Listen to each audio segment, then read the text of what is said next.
Greetings YouTube, once again happy Thursday, and happy for many people the first gold member day of this rare chance opportunity for this special event. Now, as a reminder, you needed to either get a awarded this Goldpool arena ticket from, I believe, the first top 200 of each Deadpool arena that was run, the 4-star version, and we have seen many people get that. And then, if you didn't want to do any arena grinding, you could just whale out on those Goldpool crystals that gave you a very small percentage chance to get one of those tickets. Now, if you got one of those tickets, you could enter this. As you can see, when I press my icon, I don't got one. I didn't go for any Goldpool crystals. I got so much gold, too much gold, really. And so I will not be competing for this, but there's a lot of people who are, and they have asked me what I think about the rank rewards. So let's go through it and just talk about the pros and cons. So if you do the minimum first milestone reward, which is 250,000 points, you get the title, which I guess is the most important part of this, of gold member. Yes, just like Austin Powers, right? You get to be a gold member, but it doesn't even give you one full premium disappointment crystal. It gives you 1,500 shards. 15,000 battle chips is great, and 50,000 gold certainly is nothing too shy about. Now, the next milestone is not until 1 million, which is kind of disappointing. That's a huge jump in points, especially for somebody that's roster is not amazing. And then you finally get your first fully formed premium disappointment crystal, but that's only 500 more shards worth than the first milestone for 750,000 more points. You've doubled the gold, you've only increased the battle chips by 5,000, and you've doubled the units. But this is the kind of thing that I would expect at a 500,000 milestone, not a million. If you are going to times 4 the next milestone, you might as well times 4 some of those rewards. And then from 1 million, this time it goes 2 million, same units, same battle chips, same gold, and as you go down, actually, that's the theme of it. Until you get to the final milestone, 5 million points. That is a lot of points.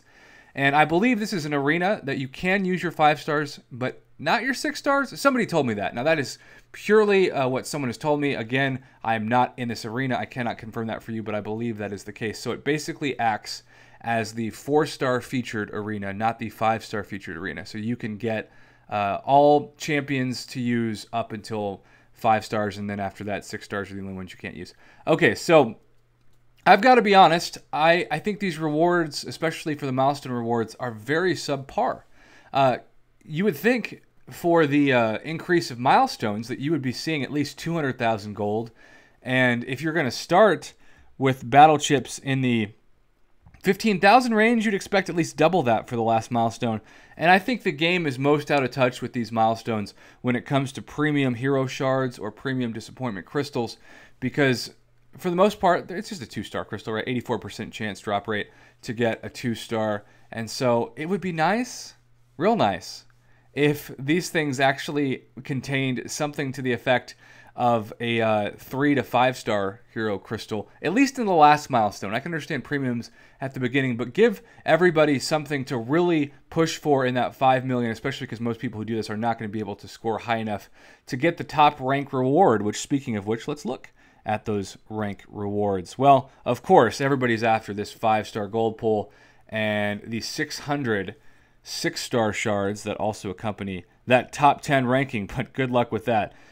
Then the rest of the people, only 200, right? Get Goldpool, and then 400 6-star shards. And then the big question is, who is going to be in that top 10% to get the 1,200 5-star shards, which is really not that much, right? I think it should be at least 2,000 for this kind of arena, considering how many units people spend, especially on Goldpool crystals, to get one of these tickets, or how many people spent so crazy much on arena refills the other way.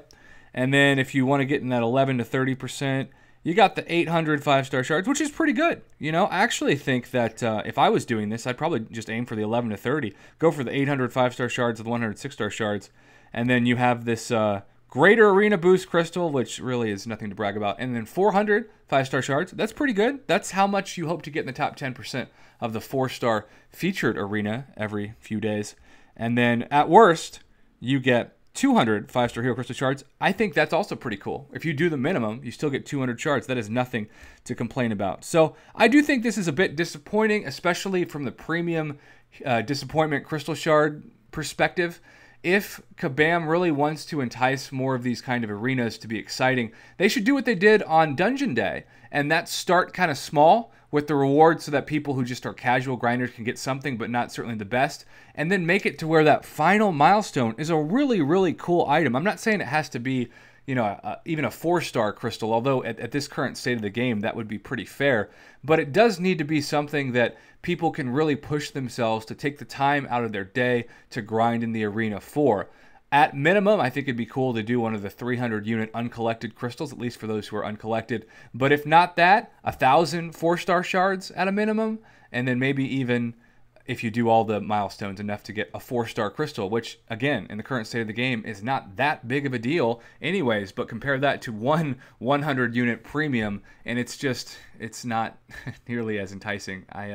I think it's so time. I've been very disappointed with the milestone revamp ever since the 5-star featured arena, and it really wouldn't be that hard and that much more to ask to make these rewards something that at least by the end of the milestones are exciting. So if you're watching this and you're going for Goldpool, good luck. I can't even imagine what the score is going to be for the top 10. It kind of would make me lose sleep. But I would either go for the top 11 to 30%. It's only a 400 5-star shard difference and a 100 6-star shard difference for probably half the work.